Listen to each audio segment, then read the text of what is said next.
Halo pendengar Voicebook, kembali lagi dengan channel Voicebook. Kali ini akan melanjutkan buku 5 menit saja karya John Rinaldi, bagian ke-26, dengan judul cerita Peta Harta Karun. Suatu hari, seorang pria berjalan di pantai yang sangat indah. Tiba-tiba ia melihat sebuah botol kaca. Ia pun memungutnya. Lalu ia mengeluarkan secarik kertas dari dalam botol tersebut. Ternyata kertas tersebut adalah peta harta karun. Tetapi ia tidak memperdulikannya. Lantas memasukkannya kembali ke dalam botol, lalu dilemparkan ke laut. Beberapa saat kemudian, ada pria lain yang menemukan botol itu. Ia mengambilnya dan membuka peta harta karun yang terdapat di dalam botol. Ia penasaran dengan harta karun tersebut. Lantas menuju tempat yang ditunjukkan oleh peta tersebut yang berada sekitar 30 meter dari bibir pantai. Namun, saat tinggi air laut sudah mencapai pahanya, ia memutuskan untuk berhenti. Sebab ia pikir peta itu hanya sebuah jebakan. Ia kembali ke tepi pantai dan membuang botol itu ke laut. Lalu botol itu dipungut oleh seorang pria lain yang juga berada di tepi pantai tersebut. Ia mengambil, membukanya, dan menemukan peta yang sama.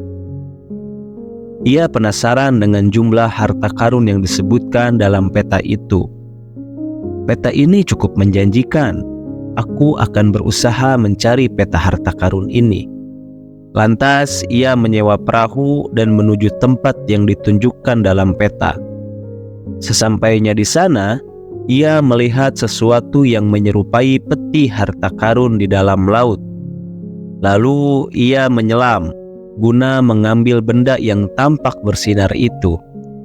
Ternyata lokasi peti tersebut lebih dari yang ia perkirakan. Karena hampir kehabisan nafas, ia menyerah dan kembali ke perahunya. Botol yang berisi peta tersebut dilemparkannya kembali ke laut. Setelah itu, ada seorang pria lain yang juga menemukan botol tersebut. Seperti pria-pria sebelumnya, ia juga sangat bersemangat untuk menemukan harta karun tersebut. Ia melihat ada perahu di tepi pantai, kemudian menggunakan perahu itu untuk menuju tempat yang disebutkan di dalam peta. Setelah sampai di tempat yang dimaksud, ia menyelam menuju peti harta karun. Namun lokasi peti itu sangat dalam dan nafasnya tidak mampu menjangkaunya. Lantas ia menuju ke pantai dan menyewa perlengkapan selam. Kemudian ia mendayung perahunya kembali ke lokasi harta karun. Dengan perlengkapan selam yang memadai, ia menyelam menuju ke peti harta karun dan membawanya ke perahu. Matanya berbinar-binar melihat peti harta karun itu berisi emas dan berlian. Pesan inspiratif dari kisah ini adalah keberhasilan tidak dapat diraih bila tidak diiringi dengan persiapan yang maksimal. Sebab selalu ada tantangan dan hambatan yang menghadang saat kita berusaha meraihnya. Kesempatan selalu mendahului kesuksesan. Ada orang yang tak memanfaatkan kesempatan saat kesempatan itu hadir di hadapannya.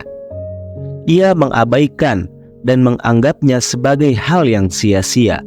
Ada pula orang yang mengetahui bahwa yang sedang dihadapinya adalah kesempatan yang bisa mengantarkannya meraih kesuksesan. Maka ia pun berusaha untuk memanfaatkannya. Namun karena persiapan yang tidak memadai, ditambah lagi semangat yang mudah menyerah, saat tantangan menghadang, ia pun menyerah.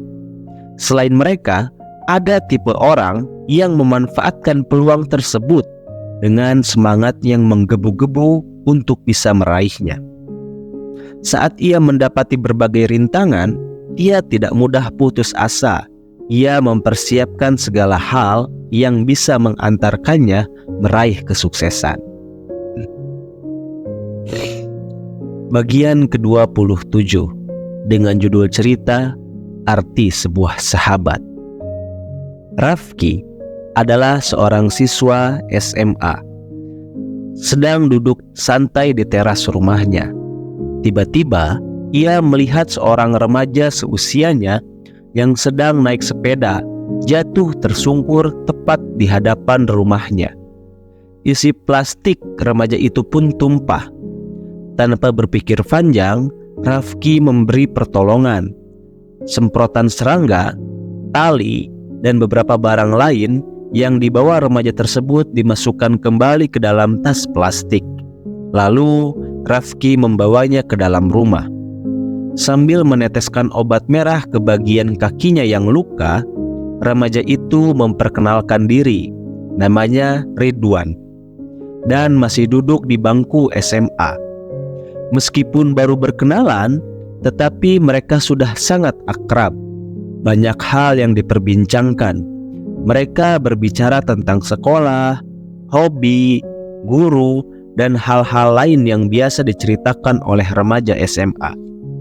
Sejak peristiwa tersebut, mereka berdua menjadi teman yang akrab.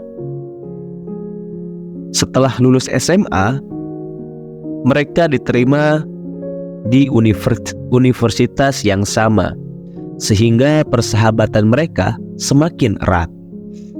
Dan tak terasa, waktu kelulusan pun tiba.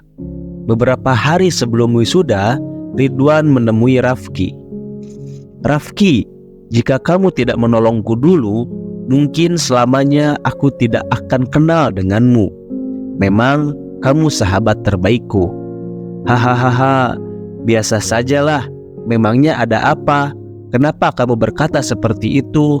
Rafki balas bertanya. "Maaf jika aku tidak pernah bercerita tentang hal ini. Masa-masa pertemuan awal kita dulu sebenarnya adalah masa-masa kritis dalam hidupku," kata Ridwan mulai bercerita. "Saat itu usaha ayahku bangkrut. Beliau terlilit hutang.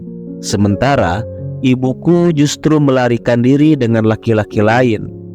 Aku selalu menjadi korban luapan emosi ayah, sehingga aku kecewa sekali dan ingin bunuh diri." Ridwan melanjutkan ceritanya.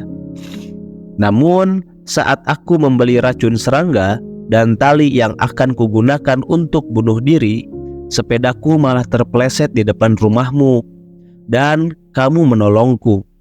Keakraban dan ketulusanmu seolah-olah bercerita kepadaku bahwa masih banyak orang baik di sekitarku. Sejak saat itu, aku tidak merasa sendiri lagi dan melihat ada harapan. Candaan dan sikapmu membuatku membatalkan niat bunuh diriku. Thanks bro, entah sadar atau tidak, kamu sudah menyelamatkan jiwaku."